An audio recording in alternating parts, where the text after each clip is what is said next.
আল্লাহ রাব্বুল আলামিন বলেন, বান্দারে তোমরা দুনিয়ার ব্যবসা করলে তোমরা লাভবান হতে পারো। আমি আল্লাহ রাব্বুল আলামিন তোমাদেরকে এমন একটা সিস্টেমের কথা বলে দিব, সেই সিস্টেমে যদি তোমরা ব্যবসা করতে পারো, আমি আল্লাহ রাব্বুল আলামিন ওয়াদা দিয়ে দিলাম তোমরা পরকালের কঠিন আযাব থেকে বেঁচে যাবে। সুবহানাল্লাহ বলেন।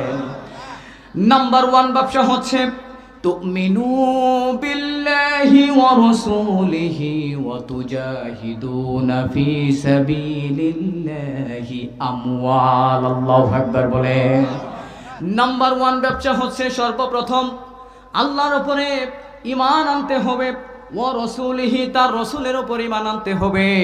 আল্লাহ রাব্বুল আলামিন ঘোষণা দিয়ে বললেন কিভাবে আমরা ঈমান আনবো, আল্লাহর প্রতি কিভাবে ঈমান আনবো।